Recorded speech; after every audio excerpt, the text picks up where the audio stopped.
still seeing a deteriorating situation when it comes to the human rights violations.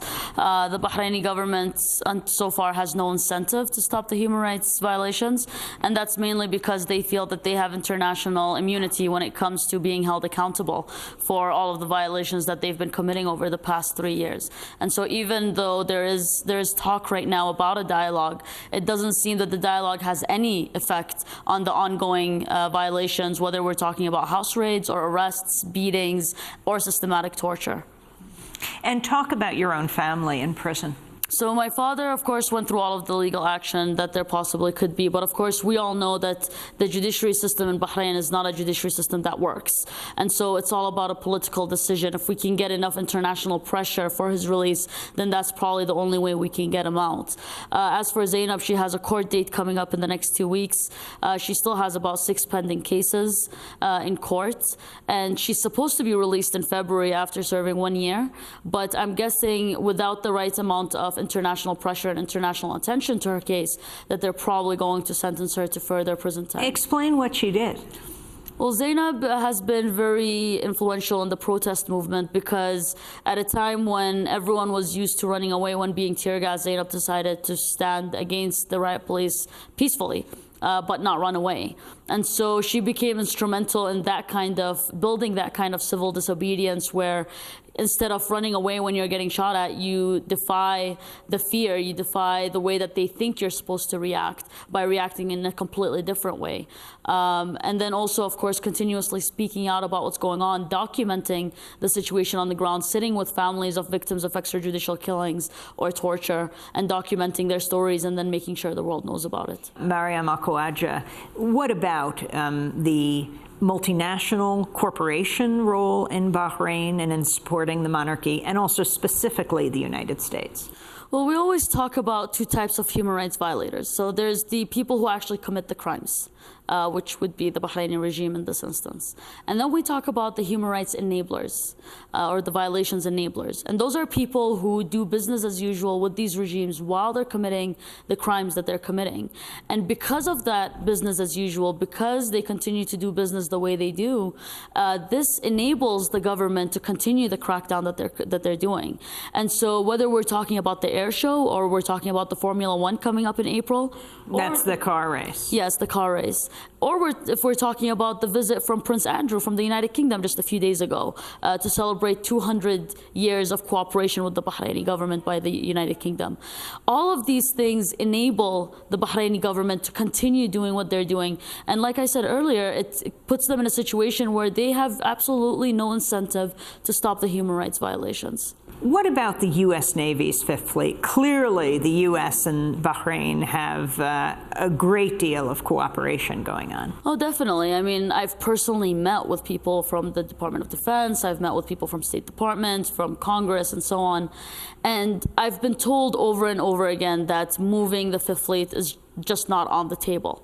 So it's not something that we're necessarily demanding at the moment. But I think what is really frustrating and what is very shameful, to put it that way, is the fact that not only are they not thinking about moving the Fifth Fleet, just a few months ago, the head of the Navy came out in a public statement and said that they're expanding the Fifth Fleet in Bahrain.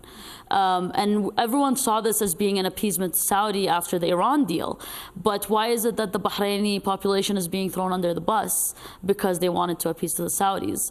And I think, especially at a time when the Bahraini government has offered absolutely no reforms, have offered absolutely no stopping of the human rights violations that are ongoing right now, it really is sending the wrong message when they tell the Bahraini government, well, we're going to expand our Fifth Fleet operations in the country. Whether or not the Fifth Fleet expands, it means that the U.S. has a great deal of say in Bahrain over policy.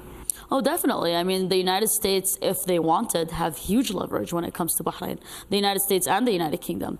And if they decided that they wanted to take a stand for human rights, or for example, just follow up on what President Obama said in 2011, which is if you want to have a national dialogue, you need the peaceful opposition who should be at the table released from prison. Today, the case is that those peaceful opposition who President Obama spoke about in 2011 are still in prison today. And yet there has been absolutely no follow-up.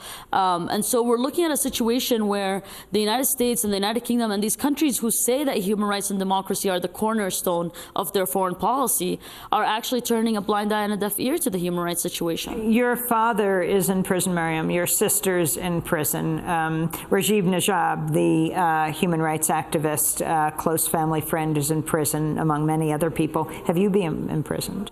I have not personally been in prison, but that's because I left Bahrain right before the Saudi tanks rolled in over the bridge. And I have only been back once in 2013 for a very short time to see my family. And then the last time I attempted to go back to Bahrain, which was last August, I was denied boarding by British Airways, as they said, by the request of the Bahraini government. British Airways said no. Yes, British Airways said no, although I told them that I'm a Bahraini citizen and I showed them my ID card. They said there's a request from the Bahraini government not to allow you to board the plane. And so overall, if you can talk about what your demands are of the Bahraini monarchy. Well, I mean, I work in a human rights organization, so our demands, of course, are very much related to human rights. It's basically to stop the human rights violations and then to initiate a situation where you have accountability. Without accountability, you cannot move forward. When people and police officers, when ministers, when the people in charge feel like they can get away with violations, they will commit the violations. And so I think if we want to move forward at all, first of all, it has to start with stopping the crackdown and then initiating a period of accountability. In my opinion, as a human rights defender, and I know that many people see this as unrealistic because of the standing of the Bahraini monarchy, but I believe that the Bahraini king, the crown prince, and the prime minister should all be given a fair trial where if they are found responsible for the violations that have taken place and the crimes that have taken place over the past 3 years, then they should be held accountable. Can you talk about what those violations are? The violations would include, not limited to, the use of unnecessary force against unarmed protesters, the extrajudicial killings of a number of people, systematic torture, policy of systematic torture. You know, in 2010, the king could claim that he didn't know about it. The Bahrain Independent Commission of Inquiry documented how it was happening. So he has absolutely no excuse of saying he does not know. He does know. So you have all these different crimes and human rights violations that have been ongoing that the very top of the leadership in Bahrain, being the king, the prime minister, and the crown prince, are very well aware of. And we even have a video clip of the prime minister meeting up with someone who has been implicated in torturing doctors who treated patients, who was acquitted by the court. Doctors treating patients who were hurt during protests. Exactly. So doctors treating protesters. The prime minister went and visited him and told him, "You are above the law. You will not be held accountable." And this is on video. So if they're comfortable enough saying that to people on video, that you will not be held accountable by our laws, you can see how high up this systematic policy of impunity goes.